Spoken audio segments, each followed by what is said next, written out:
हम हाउसवाइफ घर के काम, हस्बैंड, बच्चों की रिस्पॉन्सिबिलिटी, इसके साथ ये भूल जाती हैं कि अपने आप को भी खुश रखना है, थोड़ा अपने ऊपर भी ध्यान देना है, क्योंकि घर के काम कभी ख़त्म नहीं होती हैं। जब आप चीज़ों को मैनेज कर कर चलते हैं तो सब चीज़ें आपके लिए आसान हो जाती हैं। बोलो बेटा। पानी पीना, नाश्ता खाना। अस्सलाम वालेकुम and welcome back to my channel. कैसे आप सब लोग? आई होप कि आप सब खैरियत से होंगे। आज की वीडियो आप सबके लिए काफ़ी मोटिवेशनल होने वाली है, स्पेशल उन हाउसवाइफ के लिए जो अपने आप को बहुत ज़्यादा लेज़ी फील करती हैं और जो कहती हैं कि हमें अपने लिए टाइम ही नहीं मिलता। तो आपने अपने लिए टाइम कैसे निकलना है, अपने घर को कैसे मैनेज करना है, आज की वीडियो में सब चीज़ें आप लोगों के साथ शेयर करने वाली हूँ। हस्बैंड, घर के काम और बच्चे, इन रिस्पॉन्सिबिलिटी के साथ साथ हमें अपने ऊपर भी ध्यान देना होता है, अपनी भी केयर करनी होती है, क्योंकि जब आप एक्टिव रहेंगे, हैप्पी रहेंगे तो आप 100% अपने बच्चों को और अपने घर को देंगे। इसके लिए जी मैं सुबह को उठती हूँ जल्दी और कोशिश करती हूँ अपने दिन की शुरुआत नमाज से करूँ। जब भी हम अपने दिन की शुरुआत अल्लाह के नाम से करेंगे तो फिर उसकी अलग ही बरकत रहमत होती है, घर में भी, रिस्क में भी और आपकी बॉडी में भी। और अगर मेरी सुबह को आंख जल्दी नहीं भी खुलती है, वैसे मैंने अलार्म लगाया होता है, तो मैं कज़ा करके भी अपनी नमाज़ पढ़ती हूँ और फिर भी मैं जल्दी उठ जाती हूँ। और इस तरह से क्या होता है कि मेरे बच्चे सो रहे होते हैं और जो भी मुझे छोटे मोटे काम करने होते हैं वो कर लेती हूँ। मुझे अपनी स्किन केयर करनी होती है सुबह को, तो मस्ट मैं अपनी स्किन केयर को टाइम देती हूँ। फिर पूरा दिन बहुत बिजी हो जाता है तो अच्छे से अपनी स्किन केयर करती हूँ एंड उसके बाद अपना जो भी छोटे मोटे काम होते हैं वो करती हूँ कि जिससे बच्चे भी डिस्टर्ब ना हों। उसके बाद जी बच्चों का दूध वगैरह रेडी करके तो बच्चों को उठा लेती हूँ। इस तरह क्या होता है कि मैं आराम से अपने काम कर लेती हूँ। जब बच्चे उठे होते हैं ना, एक काम जो आप कर रहे होते हैं ना, एक तो बच्चे तंग कर रहे होते हैं, बार बार बच्चों को देखना होता है, इस तरह आपका वो काम जो है ना, जो 10 मिनट में भी होना होता है ना, उसको 20 मिनट लग ही जाते हैं। तो कोशिश किया करें सुबह को जल्दी उठें और साथ में अपने दिन की जो शुरुआत है ना वो अल्लाह के नाम से करें। सुबह उठें, जल्दी नमाज़ पढ़ें, कुरान पाक पढ़ें और उसके बाद अपने रूटीन के जो काम है ना वो करें। इसी तरह जिन मदरस के बच्चे स्कूल जाते हैं तो वो क्या करती हैं, सुबह को उठती हैं, बस नाश्ता बनाया, बच्चों को दिया और उसके बाद सो जाना। खुद ना नाश्ता किया, कुछ भी नहीं किया कि थोड़ी देर सो लूँ, नींद पूरी कर लूँ और उसके बाद जो है ना उठ के बाकी काम कर लूँ। तो ये सबसे गलत बात है। जब भी आप बच्चों को स्कूल भेजें तो अपने लिए अच्छा सा ब्रेकफास्ट बनाएं, अपना ब्रेकफास्ट करें, अपने आप को भी टाइम दें, अपना भी ख्याल रखें।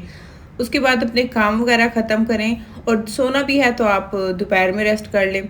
तो इस तरह क्या है कि आपकी नींद भी ठीक से पूरी नहीं होगी, काम भी वहीं रह जाएंगे और उसी टाइम फिर ऊपर से लंच का भी टाइम हो जाता है, बच्चों ने भी स्कूल से आना होता है, तो फिर आपको टेंशन भी हो जाती है, ये काम भी करना है, वो काम भी करना है, क्लीनिंग भी करनी है। इससे क्या है कि आपके ऊपर बोझ ज़्यादा बढ़ जाता है, टेंशन ज़्यादा होती है। मेरे साथ एक प्रॉब्लम है, अब जिस तरह मैं किचन के काम वगैरह करके आऊँ ना, खाना हम खा लें, बर्तन जो वॉश करने वाले होते हैं, कभी कभी ऐसा होता है मैं थोड़ा लेज़ी हो जाती हूँ या वॉश करने का दिल नहीं होता ना, 10-15 मिनट बैठ जाओ ना, फिर बाद में मेरा दिल नहीं करता उनको वॉश करने का। यहाँ पर जी मेरा बेटा उठ के आ गया था। जैसे कि मैं बता रही हूँ, मैं सुबह को जल्दी उठती हूँ, नमाज़ पढ़नी होती है और जो भी एक दो काम होते हैं वो करती हूँ। नमाज़ पढ़ने के बाद जो मेरा फ़ौरन काम होता है ना वो होता है या तो मैं अपनी वीडियो एडिट कर लेती हूँ या मुझे वॉइस ओवर करनी होती है तो वो कर लेती हूँ, क्योंकि मैं वॉइस ओवर सुबह में उठ के करती हूँ और रात को मैं जल्दी सो जाती हूँ। मेरी कोशिश होती है अगर मैं रात को जागती रहूँ ना फिर मुझे नींद नहीं आती, इसलिए मैंने रात को अपने बच्चों के साथ ही सो जाना होता है और अपनी वीडियो एडिटिंग का काम या वॉइस ओवर का काम ये मैं सुबह को उठ के करती हूँ। तो ये काम भी मेरा ईजी हो जाता है क्योंकि उस टाइम पर बच्चे सो रहे होते हैं। बस जी आज मैं यहाँ पर कर रही थी बाथरूम के अपने बेसन वॉश कर रही थी, क्योंकि मेरी कुछ दिन से तबीयत काफ़ी ठीक नहीं है, तो इस वजह से ना मैं क्लीनिंग वगैरह कोई काम कर ही नहीं रही थी। तो आज बहुत ज़्यादा गंदे हो रहे थे, इतना गंदा तो मैं इनको कभी होने भी नहीं देती हूँ। हैंड टू हैंड इनको मेरी कोशिश होती है क्लीन कर देती हूँ या फिर वॉश कर देती हूँ। अच्छा पूरा बाथरूम जो है वो मेरा क्लीन था, मैंने वॉश किया था अच्छे से सारा। बस ये जो बेसन है ना यही गंदे हो रहे थे क्योंकि बच्चे लेके आए हुए हैं वाटर कलर और बार बार जो है ना ये वाटर कलर करते हैं, फिर उनको आके इधर वॉश करते हैं और उससे जो है ना दोनों बाथरूम के जो बेसन है ना वो बहुत ही बुरी हालत में थे। तो बस इनको वॉश कर रही हूँ, साथ साथ डेली रूटीन है और साथ ही साथ जो हमारे मोस्ट इम्पोर्टेंट टॉपिक पर बात है वो भी हम करते ही रहेंगे। इसके अलावा अपने बच्चों को ज़रूर टाइम दिया करें, ये नहीं कि बस काम में लगे हुए हैं तो काम ही करते रहें। चाहे हस्बैंड हैं या फिर आप मॉम हैं तो अपने बच्चों को ज़रूर टाइम दें, उनके साथ टाइम स्पेंड करें, जो चीज़ उनको अच्छी लगती है उनके साथ वो करें। आजकल मेरे बच्चे बड़े भी हो रहे हैं तो मेरी कोशिश होती है इनके साथ मैं बैठ के ड्राइंग कर लेती हूँ या कुछ भी इनके साथ गेम खेल लेती हूँ जो इनको पसंद है। तो बच्चे काफ़ी खुश हो जाती हैं और मुझे भी काफ़ी एनर्जी मिल जाती है अपने बच्चों के साथ खेल के। उसके बाद फिर मैं अपने आराम से काम करती हूँ और बच्चे फिर आराम से बैठकर टीवी देखते हैं। तो इस तरह बच्चों को भी दिन में 1-2 बार टाइम ज़रूर दिया करें, उनके साथ वो काम करें या वो चीज़ करें जो उनको पसंद है, जो आपके साथ करना चाहते हैं। और बच्चों को जितना हो सकता है प्यार से ट्रीट करें, गुस्सा नहीं करें। चाहे आपको गुस्सा काम का हो, किसी और चीज़ का हो, तो आप बच्चों से सख्ती से बोलें, गुस्से से बोलें नहीं। बीच में शायद थोड़ा बहुत मैं भी ऐसे करती थी, लेकिन अब मेरे बच्चे बड़े भी हो रहे हैं तो मेरी कोशिश होती है कि इनसे प्यार से बात करूँ, आराम से बात करूँ, जो भी बात समझानी है प्यार से बैठ के आराम से समझाऊँ, क्योंकि यही चीज़ें फिर आगे जाके ना हमारे लिए टेंशन बन जाती है कि हमारे बच्चे हमें टाइम नहीं देते, हमारे बच्चे हमसे बदतमीज़ी करते हैं। तो उसकी रीज़न यही होती है, जिस तरह हम अभी अपने बच्चों के साथ ट्रीट करेंगे, आगे जाके फिर वो भी हमारे साथ वैसा ही सलूक रखते हैं। तो इस चीज़ का भी ख़ास ख्याल रखना है। इसके अलावा अपने आप को ज़रूर टाइम दिया करें, टाइम से शावर लें, टाइम से अपनी स्किन केयर करें, क्योंकि जब हम शावर लेते हैं ना तो उसके बाद कितना हमें हल्का सा फ़ील होता है, फ्रेश फ़ील होता है और दिल चाहता है कि ये भी काम कर लें, वो भी काम कर लें। तो कोशिश किया करें कि दिन में 1 दिन छोड़ के आप शावर ले लें, या फिर आप बॉडी वॉश कर लिया करें। हेयर वॉश 3 दिन के बाद ही, मैं भी 3 दिन के बाद हेयर वॉश करती हूँ, बॉडी वॉश कर लेती हूँ, तो उससे भी काफ़ी हल्का फ़ील होता है। मेरा घर इतना नीट क्लीन कैसे रहता है? सबका मुझसे यही सवाल होता है। और मेरी अम्मी मुझे जब भी कॉल करें ना, मैं उनको वीडियो कॉल करूँ तो किचन में होती हूँ, कभी उनकी ऑडियो भी कॉल आए ना तो मैं किचन में होती हूँ। तो वो यही कहती हैं, मेरी सिस्टर और मेरी अम्मी, आप हर वक्त काम में लगी रहती हैं। तो मैं उनको यही कहती हूँ कि बैठने से क्या फ़ायदा है, जब करना ही खुद ही काम है तो फिर अपने आप को लेज़ी क्यों फ़ील करवाना। हाँ, अभी कर लेती हूँ, अभी कर लेती हूँ। मेरे साथ बहुत बड़ी प्रॉब्लम है, जो मेरा काम रहता है ना, मुझे उससे ज़्यादा टेंशन होती है कि ये काम करना है, इसलिए मैं सोचती हूँ कि पहले ही मैं फ़ौरन से उठ के ना उसी काम को ही कर लेती हूँ। ज़रूरी नहीं है कि मैं टेंशन लेती रहूँ, ये काम पड़ा है, तो वो भी आपकी हेल्थ के लिए भी अच्छा नहीं होता। उससे बेहतर है कि मैं उसी काम को करके फिर ही बैठ जाती हूँ, क्योंकि जब करना ही खुद है तो फिर क्यों अपने आप को लेज़ी फ़ील करवाना, सुस्त फ़ील करवाना कि मुझसे नहीं होता या मैं थक गई हूँ। अच्छा, मेरी अभी इन दिनों में काफ़ी तबीयत ख़राब थी, तो मैं भी थोड़ा-सा लेज़ी नहीं, बस तबीयत ही मेरी इजाज़त नहीं दे रही थी काम करने की। लेकिन फिर मैंने अपने आप को खुद ही मोटिवेट किया कि अगर इस तरह मैं रही तो काम तो मेरे काफ़ी बढ़ जाएँगे। और फिर जो है ना, मैंने आहिस्ता-आहिस्ता क्लीनिंग काम करने स्टार्ट की। जो मेरे बेसन आपको नज़र आ रहे होंगे ना, इसीलिए गंदे थे कि मेरी तबीयत ठीक नहीं थी, बिल्कुल हिम्मत नहीं हो रही थी वॉश करने की। जब मैंने एक का वॉश किया, फिर हाथ के हाथ दूसरा भी वॉश किया, तो बस इसी तरह से फिर देखें मैंने दोनों ही कर लिए और बहुत ही अच्छे से नीट क्लीन हो गए थे बाथरूम। और दूसरी बात ये है कि हम भी अपने हस्बैंड को अक्सर बोलते हैं कि आप क्या करके आते हैं सारा दिन, आप तो ऑफिस में होते हैं। और इसी तरह हस्बैंड भी हमें बोलते हैं कि आप लोग क्या करती हो, सारा दिन घर पे वेली होती हो, कौन सा काम होता है, हमें तो इतनी टेंशन होती है, इससे बात करनी होती है, उससे बात करनी होती है। तो ये चीज़ भी नहीं किया करें। हस्बैंड को भी इस चीज़ का ख्याल रखना चाहिए कि बीवी के ऊपर भी पूरे घर की बच्चों की ज़िम्मेदारी होती है। उसने खाना भी परफेक्ट बनाना होता है, बच्चों को भी देखना होता है और घर की क्लीनिंग सब कुछ उसने देखना होता है, अपने आप को भी देखना होता है। अपने लिए तो टाइम निकालना बहुत ही मुश्किल हो जाता है बच्चों के साथ। और इसी तरह हस्बैंड की ज़िम्मेदारी होती है कमाना, तो वो भी कोई आराम से बाहर नहीं घूमते हैं। कमाना भी पैसे कमाना भी आसान बात नहीं है, सारा दिन उससे डील करो, इससे डील करो। तो ये भी हस्बैंड अपनी ज़िम्मेदारियाँ संभालते हैं और वाइफ़ अपनी ज़िम्मेदारियाँ संभालती हैं। तो बस एक दूसरे को अप्रिशिएट कर दिया करें, ना कि एक दूसरे को ताने दें। तो ये जो चीज़ें हैं ना, ये हमारे बच्चों के ऊपर असर करती हैं। और हमारे जब से बच्चे हुए हैं और जब से हमारे बच्चे अब बड़े हो रहे हैं, तो हमारी लाइफ में काफ़ी ज़्यादा चेंज आ रहा है। तो ये एक अलग टॉपिक है, मैं फिर कभी आप लोगों के साथ डिस्कस करूँगी। कभी वाइफ़ से कोई गलती हो जाती है, खाने में नमक ज़्यादा हो जाता है, मिर्च ज़्यादा हो जाती है, तो हस्बैंड को प्यार से आराम से ट्रीट करना चाहिए। और इसी तरह हस्बैंड से भी कोई बात कुछ चीज़ हो जाती है गलत, तो बीवी को भी थोड़े अच्छे क्या कहते हैं अंदाज में आगे से रिएक्शन देना चाहिए।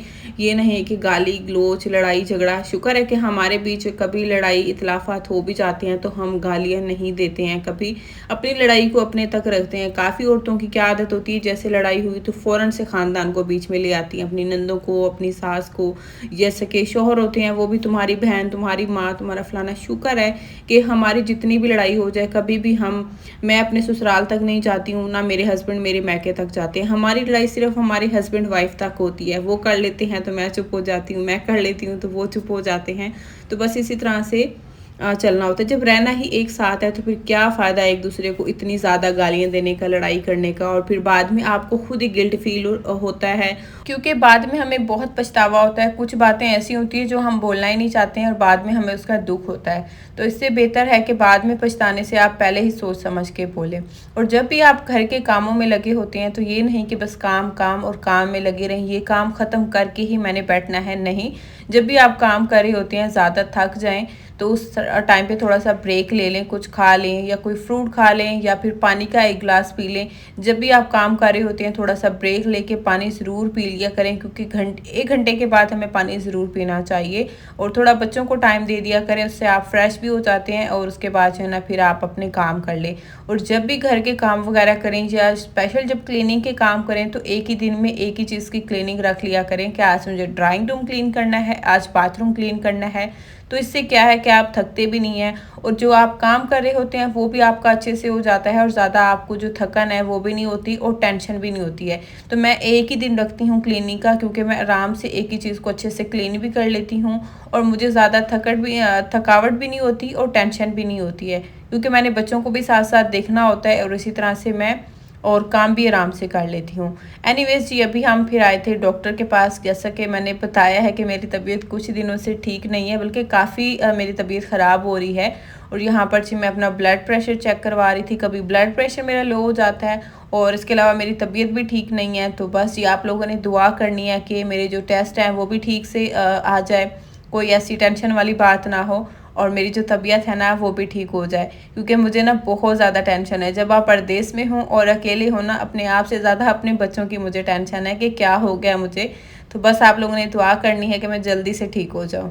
बोलो बेटा। पानी पीना है, मेडिसिन खाना है। समझी नहीं, क्या बोला जीजू ने? पानी पीना, मेडिसिन खाना है। कौन सी मेडिसिन?